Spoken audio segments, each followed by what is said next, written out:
Selamat datang di acara talk show kita hari ini yang akan bahas topik yang sangat penting dan sangat relevan. Ya, pada saat ini lagi ada kegiatan Hari Gizi Nasional ya dengan tema pilihlah makanan bergizi untuk keluarga sehat. Karena keluarga merupakan bagian terpenting ya dalam hidup kita gitu kan.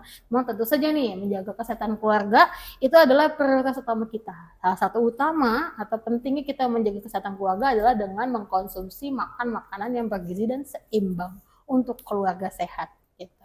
Nah, selain itu kita akan berbicara nih tentang bagaimana caranya memilih makanan ya, nggak hanya enak, tapi juga bergizi dan kaya akan nutrisi untuk keluarga kita, yang aman dan baik dikonsumsi untuk anak-anak maupun hingga orang dewasa. Ya, memang tentu saja nggak hanya mementingkan dari cita rasa aja, tapi balik lagi harus ada nutrisinya juga.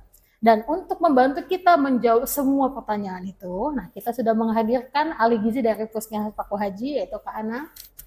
Selamat datang Kak Ana, apa kabar? Alhamdulillah Alhamdulillah baik. sehat ya Kak Ana ya. Semoga kita semua dalam keadaan sehat nih teman-teman ya. Nah, untuk pertanyaan pertama nih yang akan ditanyakan kepada Kak Ana ya.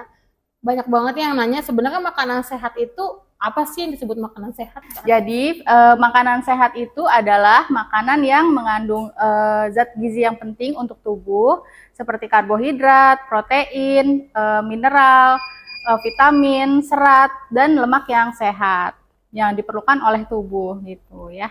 Baik, kan itu kan terkait dengan makanan sehatnya. Nah, kebanyakan nih kalau orang tua ya, kalau di rumah gitu kan, kalau mau bikin makanan bekal buat anak-anak yang mau sekolah, itu bekal buat suami gitu kan ya. Kadang milih yang praktis aja nih, seperti makanan atau membuat makanan-makanan olahan ya, seperti menggunakan nugget, menggunakan sosis. Nah, itu sebenarnya bisa dianggap sehat gak sih si makanan olahan ini?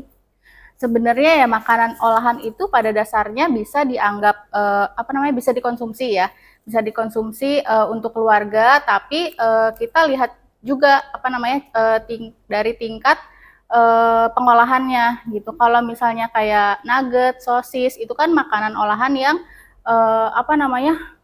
ultra proses ya, istilahnya tuh kayak diolahnya tuh menggunakan gula dan garam dan lemak yang berlebihan. Jadi kalau misalnya dikonsumsinya terlalu berlebihan juga nggak baik. Kalau untuk sekedarnya sebenarnya masih nggak apa-apa gitu.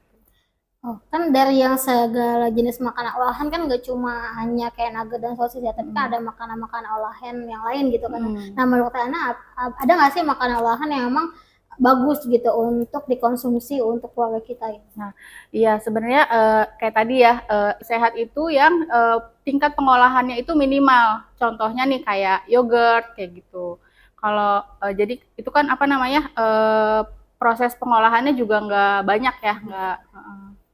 Nah, dari makanan-makanan sehat kan kita juga perlu memikirkan gizi seimbang gitu ya Teh ya. Dan gizi seimbang itu kan yang kita tahu nih kan adalah dengan adanya karbohidrat, protein. Protein pun harus dua jenis ya, teman-teman. Ada protein hewani dan protein nabati. Setelah itu juga harus ada serat gitu kan, vitamin dan mineral. Nah, kenapa menurut apa sih yang bikin sehat itu memang penting untuk kesehatan kita gitu dalam makanan itu kenapa sehat itu penting gitu? Iya, serat itu kan sangat penting ya untuk dikonsumsi karena fungsinya itu serat itu untuk melancarkan pencernaan dan membantu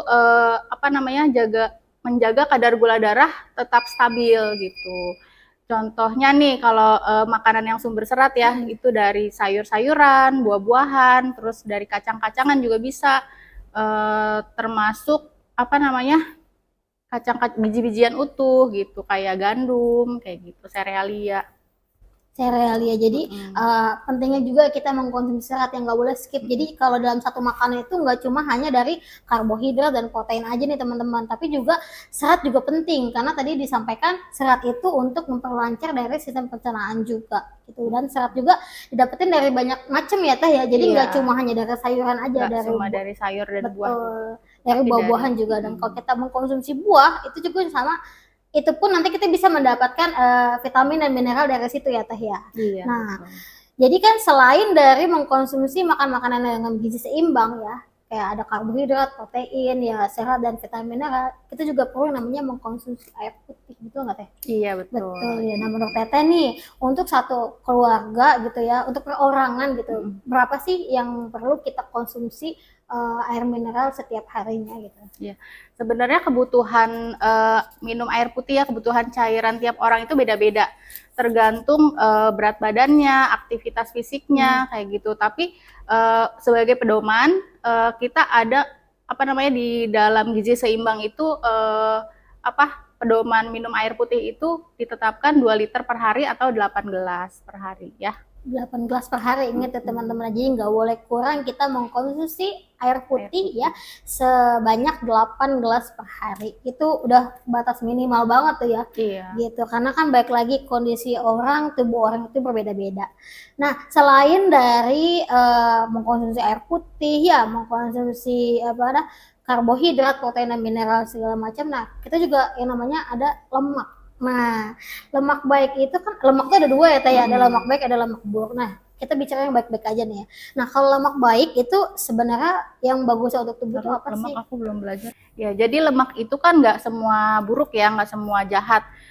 Ada juga lemak baik. Lemak baik itu contohnya kayak alpukat, terus minyak zaitun kayak gitu. Kalau misalnya dikonsumsinya nggak berlebihan juga dia justru bagus untuk menurunkan kolesterol gitu dan melindungi jantung gitu. Terus tadi contohnya ya dari alpukat, dari lemak zaitun, dari minyak ikan salmon kayak gitu, itu contoh lemak yang baik. Nah, gitu. Jadi untuk pengkonsumsian lemak baik pun ada kategorinya gitu ya Teh ya, tadi Teh ya.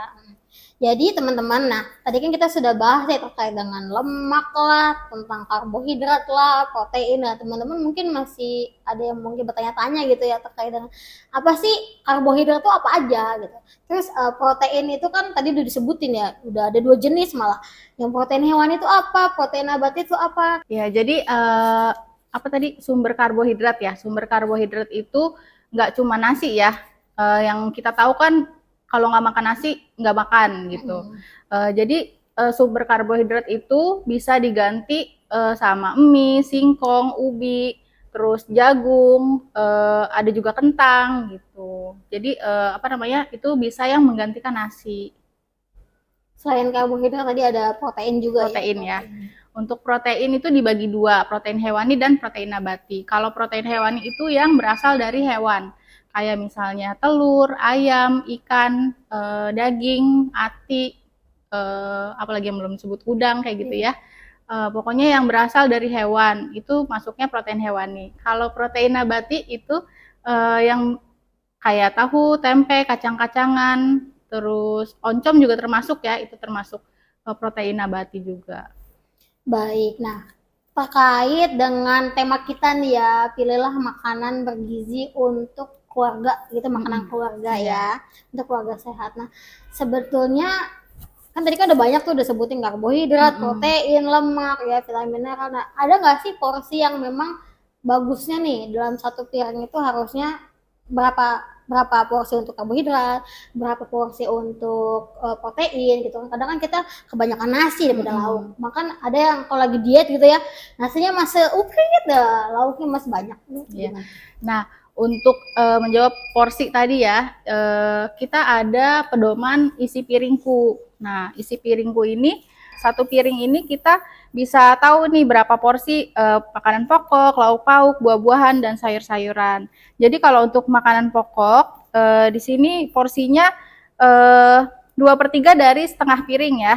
Untuk lauk pauk, kayak tadi lauk hewani, lauk nabati, itu porsinya 1/3 dari setengah piring. Untuk sayuran, porsinya sama kayak makanan pokok, 2/3 dari setengah piring, dan untuk buah-buahan 1/3 dari setengah piring.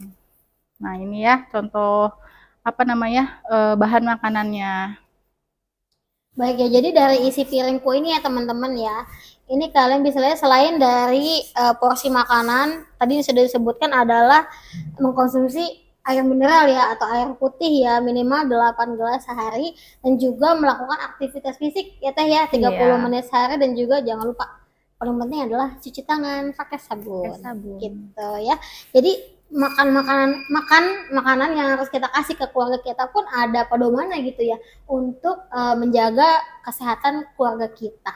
Baik, nah udah selesai nih. Terima kasih untuk Teh Ana ya terkait dengan ilmu yang sudah diberikan kepada kita Sama-sama. semua.